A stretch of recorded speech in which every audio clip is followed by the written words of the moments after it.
لو فكرت في تاريخ المخدرات اللي أثرت على العالم كله هنلاقي إن في مادة كانت بداية لحروب كتير جدا وأزمات بين الدول. مادة لولاها من زمان حياتنا اتغيرت، أجيال اتغيرت، دول انهارت، وسنين ضاعت بسبب تأثيرها المميت. المادة اللي كانت سبب في كل ده الأفيون. تعال أكلمك عن الأفيون في العصور القديمة. من آلاف السنين وفي أماكن كتير في الشرق الأوسط وآسيا بدأ الإنسان يلاحظ تأثير نبات الخشخاش، ولما اكتشفوا إن السائل اللي بيخرج منه له تأثيرات مهدئة بدأوا يستخدموه في علاج الأمراض. الفراعنة في مصر القديمة كانوا بيستخدموا الأفيون في علاج الجروح والألم، كان بيبقى موجود في مزيج من الأعشاب الطبية اللي هم كانوا بيعملوها. الإغريق برضه كان ليهم دور، فكان الفيلسوف ديمقريطس أول واحد يتكلم عن تأثير الأفيون ويشوف تأثيره على الجسم كمسكن للألم. في الهند والصين استخدموه في حاجات كتيرة جدا، وبرضه ده بسبب قدرته على تخفيف الألم وعلاج كتير من الأمراض وكمان تهدئة الأعصاب. نقرب شوية للعصور الوسطى.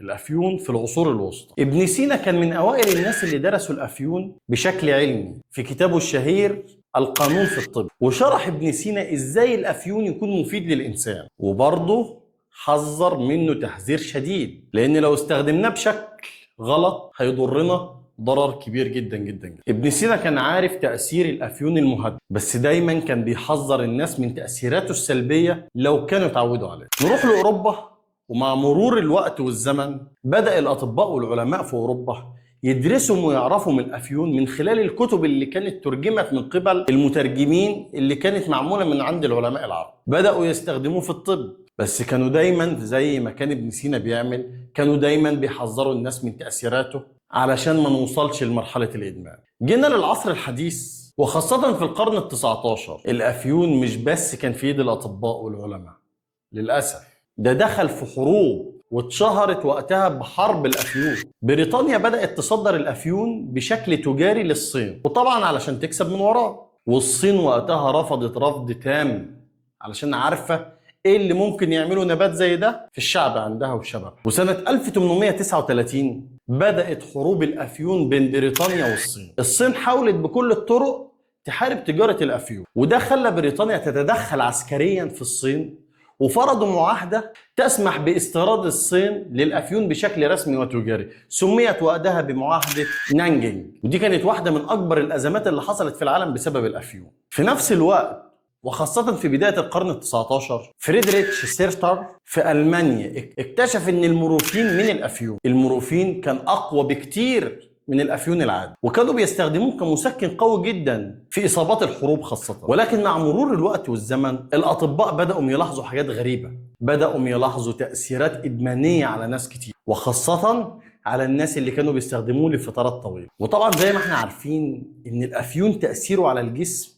مش بسيط خالص. الأفيون بيحتوي على مواد كيميائية بتدخل مباشرة على الدماغ والجهاز العصبي. أول ما الإنسان يستخدم الأفيون بيحس براحة وشعور واسترخاء تام، وكأنه في عالم آخر ما فيهوش لا مشاكل ولا توترات ولا أي حاجة إطلاقا، عالم بعيد عن الألم والهموم. المورفين ومشتقاته التانية زي الهيروين بتعمل نفس التأثير، بس الهيروين بيبقى أخطر لأنه بيترك آثار قوية جدا على الدماغ والأعصاب. الأفيون بيوقف الشعور بالألم ويخلي الشخص يحس براحة نفسية غريبة، لكن المشكلة إن الجسم لما بيتعود عليه بيحصل تطور في التحمل، يعني الشخص بيضطر إنه ياخد كميات أكبر علشان يحس بنفس التأثير اللي كان بياخده بشوية قد كده. الإدمان على الأفيون بيبدأ ببطء. أول ما الجسم يتعود على الجرعات الصغيرة يبدأ الشخص يحتاج جرعات أكبر علشان يحس نفس الإحساس اللي كان بيحتاجه في الجرعات الصغيرة، وده اللي بيخلي الأفيون مادة شديدة الإدمان. الهيروين بقى اللي هو مشتق أصلا من الأفيون هو من أخطر المخدرات على مستوى العالم، لأنه بيدمر خلايا المخ والجهاز العصبي بشكل سريع جدا. الشخص المدمن ممكن يواجهه مشاكل صحية كبيرة في التنفس، التسمم، وممكن توصل للوفاة. لو قربنا شوية للقرن العشرين هنلاقي الولايات المتحدة وأوروبا بدأوا يشهدوا أزمات كبيرة جدا على انتشار إدمان الأفيون، خصوصا بعد الحرب العالمية الثانية. الناس اللي كانت في الحرب كانت بتعاني من مشاكل نفسية وصحية كبيرة بعد الحرب. وفي الوقت الحالي بالرغم ان الأفيون ومشتقاته زي المورفين بيستخدموه في العلاج والتخدير، إلا ان الإدمان عليهم بقى شكل كبير جدا. في الولايات المتحدة الأمريكية مثلا الأفيون هو سبب أزمة إدمان المخدرات اللي بتضرب البلد كلها، لدرجة ان بعض الاحصائيات بتقول ان الاف الاشخاص بيموتوا كل سنة بسبب الجرعات الزيادة من الافيون. الولايات المتحدة الامريكية حسب مراكز السيطرة على الامراض والوقاية منها CDC في 2020 تم تسجيل حوالي 91 الف حالة وفاة بسبب الجرعات الزائدة، وفيهم طبعا نسبة كبيرة جدا بسبب الهيروين او المواد المخدرة المشتقة منه. ده كمان في تقارير بتقول ان في 14 مليون شخص حول العالم بيستخدموا الهيروين بشكل منتظم. الافيون بدأ كعلاج طبي، ولكن مع مرور الوقت والزمن اتحول لمشكلة صحية واجتماعية كبيرة جدا. على الرغم من الفوائد بتاعته في تخفيف الألم، لكن الإدمان عليه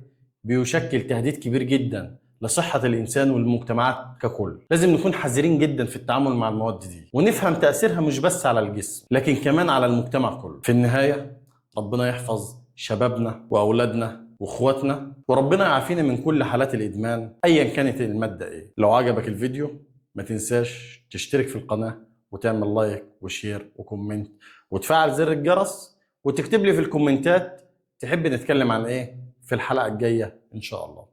تحياتي.